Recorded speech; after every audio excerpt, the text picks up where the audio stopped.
好，等小子从血潭之底出来，进入斗宗级别后，定帮前辈驱除体内火毒。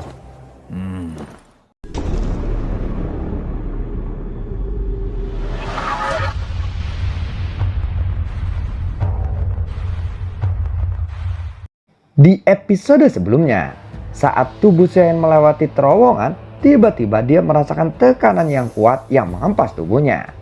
Setelah Xiaoyan berhasil menstabilkan tubuhnya, dia segera melihat sekelilingnya. Namun saat dia akan menggerakkan tangannya, dia melihat ada semacam cahaya berwarna gelap keabu-abuan bercampur dengan cairan kental berwarna merah darah. Bintik-bintik cahaya berwarna keabu-abuan itu segera menguap setiap kali bersentuhan dengan Grand Lotus Flame. Ekspresinya terlihat lebih serius lagi saat dia mengamati titik-titik cahaya berwarna keabu-abuan yang sangat pekat ini. Apakah ini adalah racun api kolam darah Tiansan?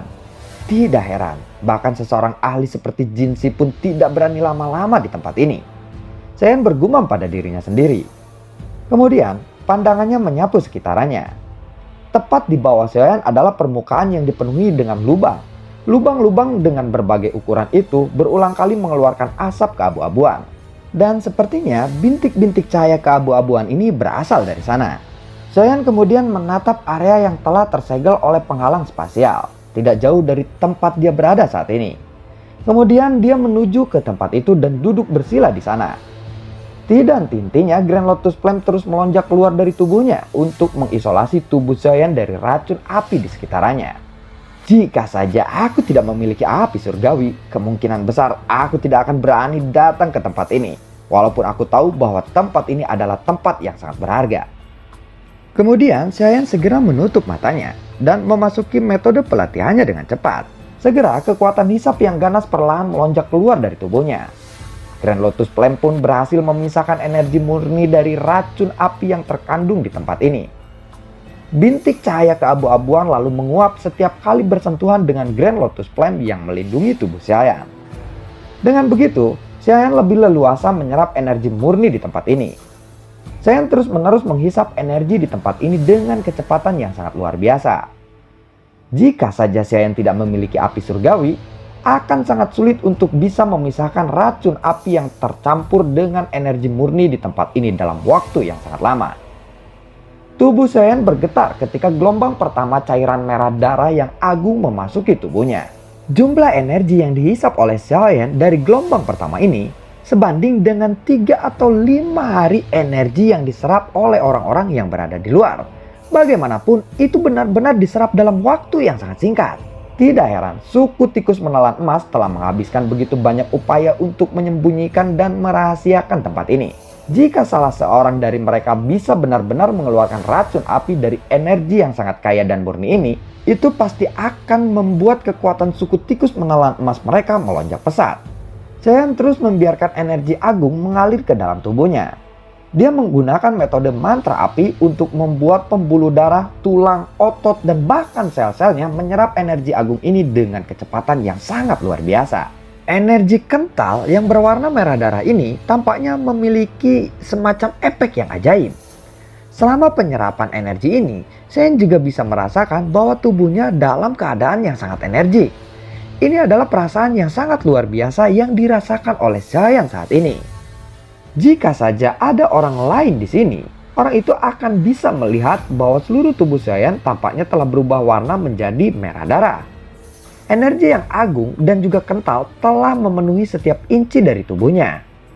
Hati Xiaoyan merasakan kegembiraan yang sangat luar biasa karena energi yang terkandung dari cairan merah darah ini memiliki efek yang begitu ajaib. Sebelumnya, Xiaoyan ragu-ragu bahwa tempat ini akan dapat membantunya menembus level Dozong. Namun setelah dia berada di tempat ini sekarang, dia sudah tidak ragu lagi akan hal itu. Menurut apa yang ada di pikiran Xiaoyan saat ini adalah, dengan kecepatan penyerapan energi seperti ini, dia akan benar-benar bisa mencapai kelas Dozong dalam waktu yang sangat singkat. Racun api di tempat ini adalah racun yang paling ditakuti oleh orang lain. Tetapi bagi Xiaoyan, racun api ini bahkan tidak menjadi ancaman sedikitpun. Oleh karena itu, tempat ini bisa disebut tempat yang paling sempurna untuk Xiaoyan. Tubuh Xiaoyan duduk bersila di dasar kolam darah Tiansan tanpa bergerak sedikit pun. Dan juga Grand Lotus Flame di sekitaran tubuhnya tidak pernah padam sedikit pun. Dengan kekuatan api yang melindungi tubuh Saiyan, gelombang energi merah darah kental di sekitaran api itu terus-menerus memasuki tubuh Saiyan tanpa ada hentinya. Dengan begitu, hanya masalah waktu saja sebelum dia akhirnya menerobos ke level Dozong. Saat ini, di bagian bawah kolam darah Tianshan benar-benar sangat sunyi dan gelap. Itu membuat Saiyan benar-benar melupakan konsep waktu yang ada di luar. Entah sudah berapa lama Saiyan duduk menyerap energi murni yang ada di tempat ini. Samar-samar terlihat warna hijau giok di dalam kolam darah berwarna merah menyala ini, dan itu sangatlah menarik perhatian. Jika seseorang bisa melihatnya dari dekat, akan ada sosok yang duduk bersila di tempat itu. Tentu saja sosok itu adalah Saiyan yang sedang berlatih. Saiyan tidak pernah keluar dari situasi pelatihannya sejak dia memasuki tempat ini. Dia duduk bersila seperti seorang biksu tua yang sedang bermeditasi dan tidak tergoyahkan. Saat dia menyerap energi yang sangat besar dan kuat di sekelilingnya, dia menggunakan energi yang diserapnya untuk memperbaiki pembuluh darah, tulang, otot, dan bahkan sel-selnya. Warna merah darah gelap ini menutupi setiap inci tubuh dari Saiyan. Bahkan wajahnya sudah dipenuhi dengan warna merah darah. Sekilas Saiyan tampaklah sangat buas. Namun beruntungnya tidak ada orang lain yang hadir di tempat ini selain dirinya. Oleh karena itu, tidak ada yang bisa melihat adegan ini. Menurut perkiraan Saiyan, seharusnya sudah sekitar 2 hari dia berada di tempat ini. Selama 2 hari ini bahkan dia tidak pernah beristirahat sedikit pun. Dan selama 2 hari ini dia terus menyerap energi yang sangat kuat di sekelilingnya. Penyerapan yang sangat cepat dan juga ganas membuat doki di dalam tubuh Saiyan ini berangsur-angsur menjadi lebih kuat. Aliran energi yang memasuki tubuh Saiyan seperti aliran sungai yang sangat deras. Saiyan telah mencapai puncak bintang 9 The Huang. Namun masih ada jarak yang sangat sulit untuk dia berhasil menembus kelas Dozong dalam waktu 2 hari. Bahkan dengan bantuan kolam darah Tianshan sekalipun akan sangat sulit untuk dia bisa menembus kelas Dozong dalam waktu 2-3 hari ke depan. Secara alami, Saiyan jelas mengetahui tentang hal itu di dalam hatinya. Sementara pelatihannya yang tenang ini terus berlanjut dari waktu ke waktu, rambut hitam Saiyan pun kini telah tumbuh lebih panjang seperti rumput liar. Rambut hitamnya juga berangsur-angsur berubah warna menjadi berwarna merah darah. Saat melihatnya dari kejauhan, Saiyan samar-samar memancarkan aura yang sangat menakutkan. Singkat cerita, waktu mengalir seperti air yang mengalir di dalam kolam darah. Dalam sekejap mata, sudah hampir 10 hari berlalu. Tubuh Saiyan tidak bergerak sedikit pun selama periode waktu ini. Rambutnya yang berwarna merah darah juga telah menjadi lebih lebat. Aura Saiyan saat ini secara bertahap melonjak ke tingkat yang menakutkan. Meskipun dia belum menembus level Dozong, setidaknya saat ini dia menjadi lebih kuat 2 atau 3 kali lipat jika harus dibandingkan dengan 10 hari yang lalu. Dari sini orang akan bisa tahu betapa sulitnya mencapai kelas Dozong. Jika bukan karena kolam darah Tianshan ini, bahkan dengan kecepatan pelatihan yang sangat luar biasa sekalipun, kemungkinan Saiyan akan membutuhkan setidaknya setengah tahun untuk bisa mencapai tahap ini. Gelombang demi gelombang energi kental tidak ada henti-hentinya mengalir ke tubuh Saiyan. Tiba-tiba mata Saiyan pun sedikit berkedut. Kemudian dia membuka matanya secara perlahan. Wajah Saiyan mengungkapkan beberapa keterkejutan saat dia membuka matanya. Apa yang tiba-tiba membangunkannya dari kondisi pelatihannya bukan karena faktor dari luar tubuhnya, melainkan sebaliknya. Itu karena Saiyan menemukan sesuatu yang aneh terjadi kepada avatar spiritual 3000 petir tubuh ilusinya. Tanpa diduga, segel di antara alisnya juga menyerap energi berwarna merah darah ini. Ternyata bukan hanya tubuh Saiyan saja yang menyerap energi murni di tempat ini, melainkan avatar 3000 petir miliknya juga ikut menyerap energi itu. Dia baru saja menyadarinya sekarang, ketika tiba-tiba dia menemukan bahwa avatarnya menjadi semakin kuat. Apa? Energi di tempat ini dapat memperkuat jiwa? Saiyan kaget bergumam di dalam hatinya. Dia ragu-ragu sejenak sebelum akhirnya menjentikan jarinya. Kemudian sebuah cahaya keluar dari keningnya. Cahaya itu berubah menjadi avatar miliknya. Ketika tubuh avatar Saiyan ini baru saja muncul, tidak disangka tubuh avatar itu secara otomatis juga mengeluarkan gaya hisapnya sendiri.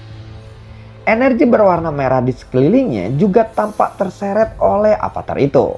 Sebagian dari energi pun dapat dipisahkan dan dituangkan ke dalam tubuh avatar itu. Ketika energi kental ini membuat kontak langsung dengan Fallen Heart Flame yang berada di permukaan tubuh avatar Saiyan, itu sama persis dengan apa yang terjadi kepada Saiyan sebelumnya.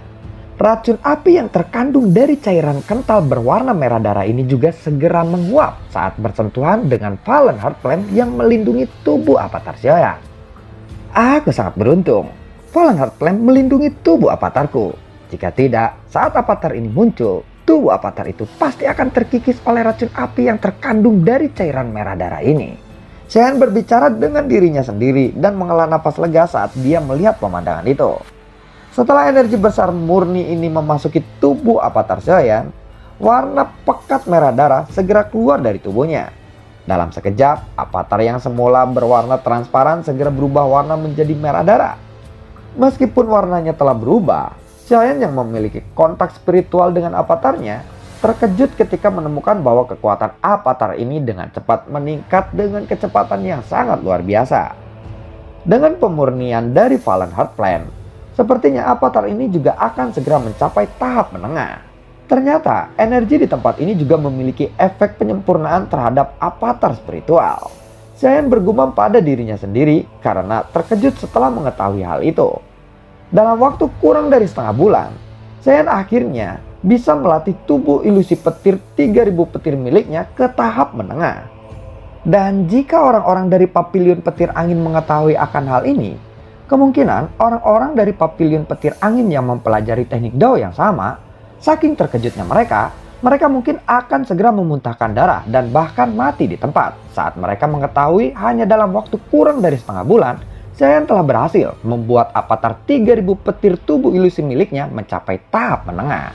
Terutama jika Fei Tian juga sampai mengetahuinya. Harus kalian ketahui bahwa orang tua itu telah menghabiskan waktu hampir 5 tahun hanya untuk melatih avatarnya menuju tahap menengah. Namun Saiyan telah mempersingkat jumlah waktu yang dibutuhkan oleh avatarnya mencapai tahap menengah. Bayangkan saja, dari 5 tahun menjadi kurang dari setengah bulan. Jika dibandingkan, kemampuan kultivasi dan peningkatan avatar Saiyan dengan Fei Tian, itu sama saja seperti langit dan bumi. Efek ajaib dari energi berwarna merah darah di tempat ini sepertinya adalah sesuatu yang bahkan Jinshi sendiri pun tidak menyadarinya.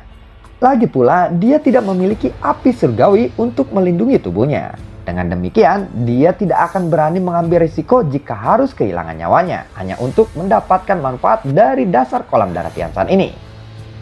Karena penemuan ini, Saiyan sangatlah merasa bahagia di dalam hatinya. Matanya dengan serius menatap perubahan yang terjadi terhadap avatarnya. Dan ini terus berlanjut dalam waktu yang lama. Saiyan benar-benar menjadi lebih tenang ketika dia melihat bahwa tidak ada masalah yang terjadi terhadap tubuh avatarnya.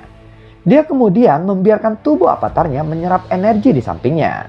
Bagaimanapun, bagian bawah kolam darah ini memiliki energi yang sangat besar dan cukup untuk mereka berdua. Jinshi sama sekali tidak berbohong. Tempat ini sepertinya benar-benar memungkinkanku untuk berhasil menembus kelas Dozong. Namun kemungkinan ini akan membutuhkan waktu yang lama. Jika aku berhasil menembus kelas Dozong, kemungkinan besar aku akan mampu bertahan dan tidak akan mati jika harus melawan Fei Tian sendirian sekalipun.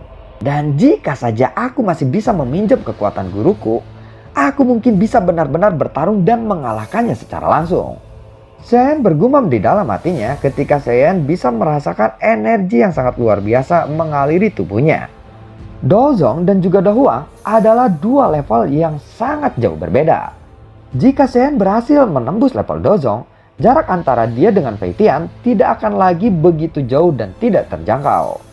Bahkan, dia mungkin bisa bertarung dan menang melawan Fei Tian jika dia mendapatkan bantuan dari beberapa orang, meskipun itu hanya tubuh spiritual seperti Yalou ataupun Hou Tian. Selain itu, jika dia berhasil mencapai kelas Dozong, peluang keberhasilan untuk menyempurnakan pil obat tingkat 7 juga akan meningkat secara alami. Dia tidak perlu lagi mengandalkan keberuntungannya. Dengan kemampuan itu, Saiyan akan cukup yakin bahwa dia akan bisa memasuki 10 besar pil gathering yang akan diselenggarakan oleh Pil Tower. Hati Xiaoyan juga menjadi lebih bersemangat saat dia memikirkan berbagai manfaat yang akan dia dapatkan setelah dia mencapai level Dozong. Dia menghirup udara dalam-dalam. Lalu kemudian melirik avatar spiritualnya yang menyerap energi tidak jauh di sampingnya. Sekali lagi dia membentuk segel tangan dan memasuki metode pelatihannya. Matanya perlahan tertutup kembali. Kali ini dia telah memutuskan bahwa dia tidak akan meninggalkan tempat ini sebelum dia mencapai level Dozong. Setelah Xiaoyan memasuki kondisi pelatihannya lagi, dasar kolam darah ini sekali lagi menjadi benar-benar sangat sunyi. Satu-satunya hal yang berbeda dari sebelumnya adalah ada sosok lain yang menyerap energi di tempat itu. Dan tentu saja sosok itu adalah avatar Xiaoyan sendiri. Waktu berlalu dengan sangat cepat. Tidak terasa Xiaoyan telah sepenuhnya memasuki kondisi pelatihannya. Bahkan dia sama sekali tidak menyadari apapun yang terjadi di sekelilingnya. Satu-satunya cara agar dia bisa keluar dari tempat ini adalah menunggu hari di mana dia berhasil menerobos kelas Dozong. Sementara itu, tidak jauh dari lokasi gunung berapi, angin kencang mengamuk dengan liar di luar mulut gunung berapi. Ada dua sosok berdiri tegak dengan tangan di belakang mereka, di pavilion batu tidak jauh dari mulut gunung berapi. Sudah 2,5 bulan berlalu. Jinxi mengangkat alisnya dan melihat ke arah gunung Merapi. Kolam darah Tianshan. Tempat itu sebelumnya terisi dengan penuh, tetapi kini telah menjadi dangkal. Selain itu, warna merah darah di dalamnya telah menjadi jauh lebih pudar. Malah sepintas sekarang tampak tidak jauh berbeda dengan air danau biasa. Mendengar itu, Jingu di sampingnya pun langsung tertawa terbahak-bahak. Kemudian dia segera berkata, mungkinkah terjadi sesuatu kepada kolam darah? Bukankah itu semua juga atas kemauanmu sendiri? Lagi pula racun api dari dasar kolam darah Tianshan itu terlalu berbahaya. Bahkan aku sendiri pun tidak berani menuju ke sana terlalu dalam. Meskipun racun api dari kolam darah Tianshan itu sangat berbahaya dan ganas, semestinya itu tidak akan menimbulkan banyak ancaman bagi api surgawi. Dan seharusnya tidak akan ada hal buruk yang terjadi kepada Xiaoyan. Jinxi menjawab sambil menggelengkan kepalanya. Dia berkata dengan penuh keyakinan. Dan dengan beberapa alasan yang tidak diketahui, Jinxi sangat yakin atas ucapannya sendiri. Jingu lalu menghela napas tidak berdaya saat mendengar kata-kata Jinxi. Selama 2,5 bulan ini, gelombang energi pegunungan mata surga berangsur-angsur menjadi lebih tenang. Sedangkan Feng Qing'er dan yang lainnya segera pergi meninggalkan pegunungan Tianmu setelah 5 hari berada di dalam kolam darah. Dari kelihatannya, mereka juga mendapatkan manfaat yang cukup setelah mereka berendam selama 5 hari di dalam kolam darah Tianshan. Sementara itu, Narayanran, dia hanya berendam di dalam kolam itu selama 3 hari saja. Itu dikarenakan energi di dalam tubuhnya sudah tidak lagi menunjukkan kemajuan. Oleh karena itu, dia tidak punya pilihan lain selain keluar dari kolam darah Tianshan.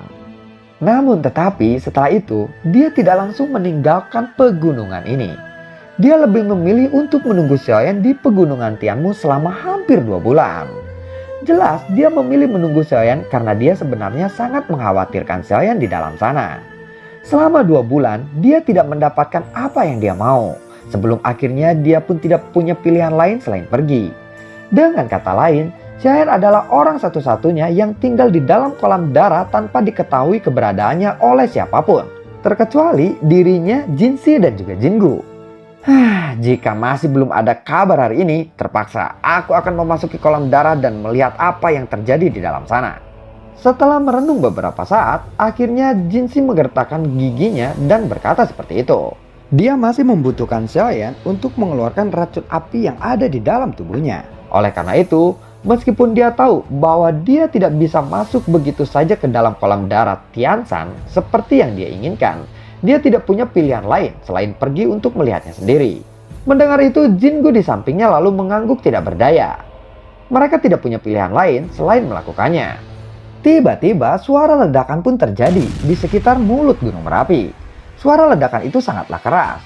Ketika Jinxi baru saja menganggukkan kepalanya, semua energi di sekitaran mereka tiba-tiba mulai berfluktuasi.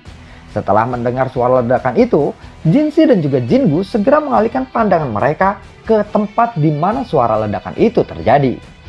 Sangat mengejutkan, ternyata suara ledakan itu berasal dari lokasi di mana kolam darah Tianshan berasal. Apa yang terjadi? Perubahan tidak terduga ini tiba-tiba menyebabkan Jingu terkejut dan dia bertanya dengan buru-buru. Sementara itu, Jinsi di sampingnya mengkerutkan keningnya dan menatap tajam ke arah kolam darah Tianshan. Perlahan, pusaran air yang berukuran puluhan kaki muncul dari kolam darah. Sepertinya ada sesuatu yang menyerap energi dengan gila-gilaan di bagian dalam kolam darah. Jika aku harus menebak, itu pastilah Xiaoyan. Jinsi berkata sambil mengkerutkan keningnya menatap tajam ke arah kolam darah.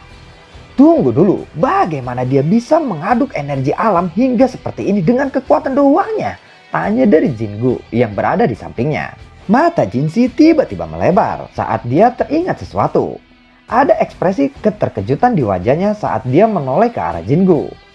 Orang ini, mungkinkah dia akan melakukan penerobosan ke kelas Dozong? Tatapan aneh juga melintas di mata Jinsi. Sesaat kemudian dia mengangguk dan berkata, sepertinya begitu, orang ini telah benar-benar melakukannya. Meskipun kolam darah gunung surga memang memiliki beberapa efek untuk membantu penerobosan saat seseorang mengalami kemacetan, ini juga pertama kalinya aku melihat seseorang berhasil menerobos dengan bantuan kolam darah. Jika berita ini sampai menyebar, kemungkinan itu akan menjadi daya tarik yang sangat luar biasa dari kolam darah Tianshan di masa mendatang. Tidak heran dia tinggal begitu lama di dasar kolam darah Tianshan. Dia sebenarnya berpikir untuk melakukan penerobosan di dalam sana menuju kelas Dozong. Tetapi metode itu hanya dapat digunakan oleh orang-orang sepertinya yang memiliki api surgawi. Karena racun api kolam darah Tianshan di bawah sana benar-benar terlalu menakutkan bagi orang lain. Jinsi berkata seperti itu saat dia memprediksi apa yang terjadi di dalam kolam darah. Sementara itu, Jingu di sampingnya langsung berkata, tetapi aktivitas yang diciptakan oleh orang ini ketika dia menerobos benar-benar sangat luar biasa. Hingga dapat membuat tempat ini berguncang dengan hebat. Kemungkinan beberapa elit Dozong dalam radius 500 km akan dapat merasakannya. Setelah Jingu mengatakan itu, dia segera menutup mulutnya. Jinsi di sampingnya lalu mengangguk saat dia mendengar kata-kata itu. Matanya terfokus kepada kolam darah. Dia juga akhirnya menghela napas lega. Selama tidak ada hal buruk yang terjadi kepada Xiaoyan, racun api di dalam tubuhnya seharusnya tidak akan menjadi masalah. Sementara keduanya sedang berbicara, fluktuasi energi alam di tempat mereka tinggal menjadi semakin intens.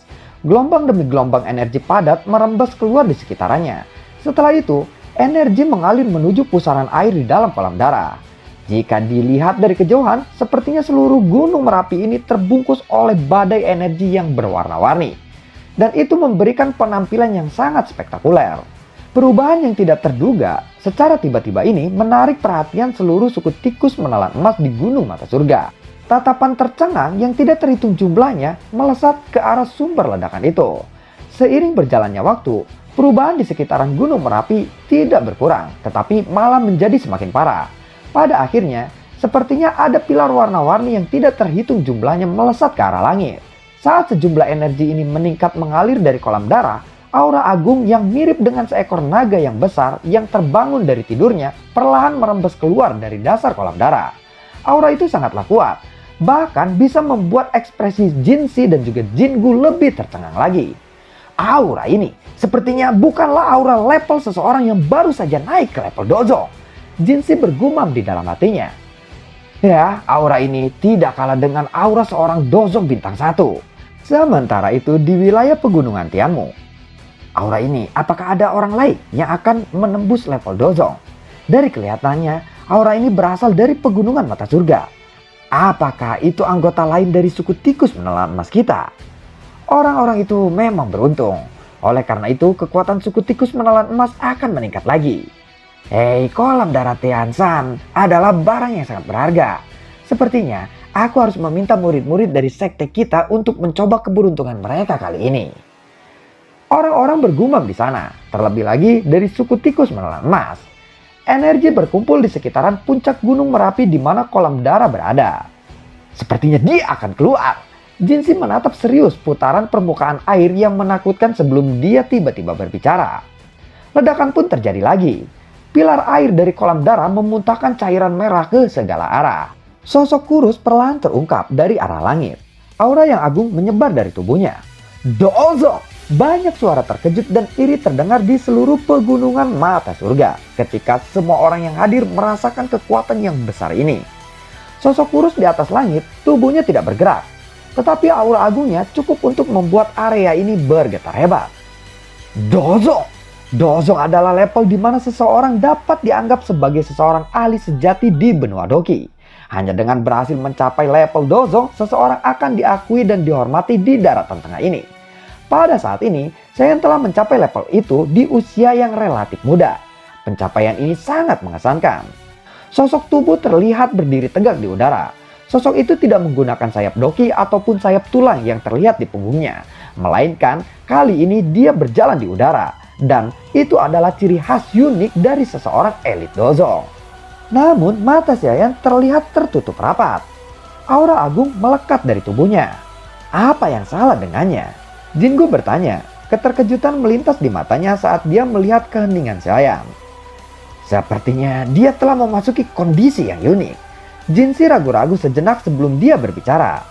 Jingu terkejut ketika mendengar kata-kata itu. Meskipun kekuatannya lebih kuat dari Saiyan, dia sama sekali tidak bisa memprediksi apa yang sebenarnya terjadi dengan Saiyan.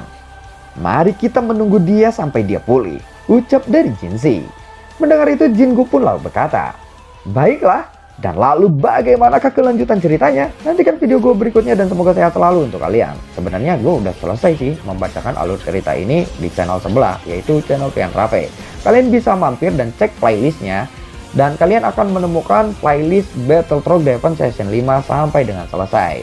Dan semoga sehat selalu untuk kalian. Assalamualaikum, sampai ketemu lagi di video gue berikutnya. Dan dadah.